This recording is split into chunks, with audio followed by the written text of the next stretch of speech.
Well, Anthony, another big game coming up this weekend and a real chance to bounce back from last week's disappointment. Yeah, it just presents an opportunity to be able to put some points on the board after a disappointing result. But probably more concerning for us was the performance, the golfing class between the two sides. I think that really was a major concern. We can caveat it all we want with reasons as to why that probably happened in terms of the full-time model and stuff like that, but the fact of the matter is we got beaten by a better side. I thought on the day 3 or 4 players really weren't at it. They know that. We've had a good chat about it since, and they can have it as a one-off. You know, we were 6 unbeaten before that, but you'll find out if it's a one-off over the next sort of 6-7 games as well. We've got to make sure that we react properly in terms of our organisation, because that was awful second half. Stuff that we tried to nail down in training, what we look like at possession, but also being on the front foot and trying to win the game, trying to create opportunities, trying to create chances. So yeah, it's just an opportunity to bounce back really. You said you've spoken to the players about it obviously and reflected on that. What were the key messages you're passing across to the lads this week? Just about, as I said, the controllables, the work ethic. You can't always turn up and be at your best in possession in terms of technically. It just doesn't happen some days for you, whether that be the opposition or whether that be other things internally that's going on. But in terms of your output, we're always in control of that, and I like to think we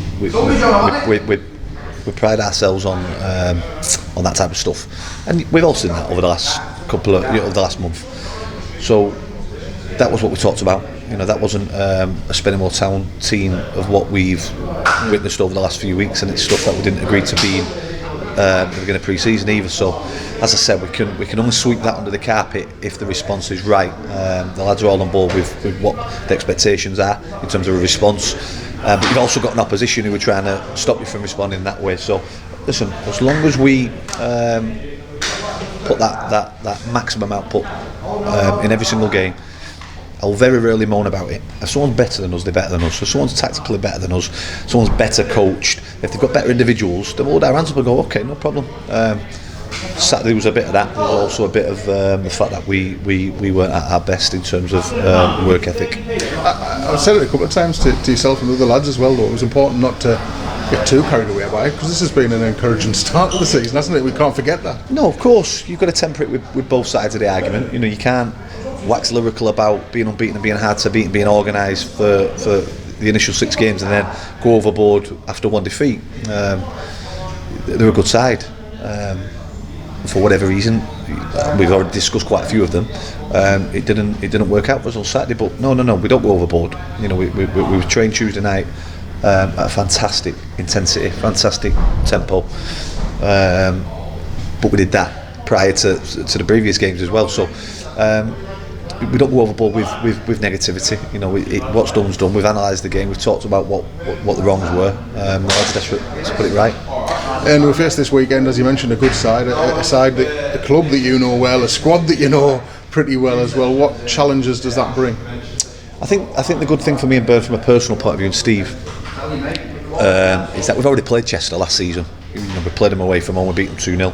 So it's not like the first time we've met since we've left the football club. So from a personal point of view, makes it a little bit easier, because that was a tough one mentally to deal with last year. Having said that, you know, it's a fantastic football club with a great fan base that backs us to the hilt, the fans and the board. They've got a quality young manager in charge now, a lad that me and Byrne have obviously worked with for the last few years. We've watched loads on them. You have to look at the forehand against Colum at this moment in time to see that they score goals, but they also concede quite a bit. And he's a very methodical coach in terms of being organised. Yeah. So he'd have done his diligence on us. He'll know what to expect, and expect them to really tighten things up, but still offer that real pace and threat on the counter attack with the likes of Willoughby, Stevenson, Hall, etc. It'll be a tough game. You know, they've not had a particularly great start, but new manager coming in, you know, putting his stamp on things, and a ridiculous amount of injuries that they've had. So it'll take a little bit of time for him to get his stamp on it and how he wants them to play. But as we talked about before, from our point of view, it's about responding from Saturday and getting another little mini run to put us back and propel us back into the top echelons of the league, if you want. And I know the focus will be entirely on Saturday, but it's the start of, as you spoke about earlier in the week to me, of a pretty big week for the club. Yeah, well, they come thick and fast over the next couple of weeks. Saturday, Tuesday, and then a Saturday, Tuesday, or potentially Saturday, Tuesday if we win the cup. So we've got a load of games coming up. This is the best part of the season for me. We've all found out about each other, what we're going to be, how we play, styles, that type of stuff. Managers are starting to lose the jobs, which I hate at this stage. You start to find out a little bit about each other, and now's the time where the games start to really ramp up in terms of volume, but also in terms of quality of team that you're playing against. So Chester, Curzon, and the FA Cup game, but we can't. No, it's awful cliche. And we always. The problem with these interviews is you seem to repeat yourself a lot. That's not because of your question. It's just that there's only so much thing you can talk about. So we can only concentrate on the next game. That's all we can do. I mean, Chester have gone into daytime training now, so they might be in between a Saturday and a Tuesday game, which is fantastic for them. We've done that in the past. But from our point of view, concentrate on Chester. What'll be, and then we'll move on to the Curzon game without having a training session in between. But as I say, it just presents really good opportunity. 2 home games, unbeaten at home, but not won at home. Really good home record since we've come in, and we want to be exciting. I think we've played really well at home so far without that win, and then 3 points in the right column.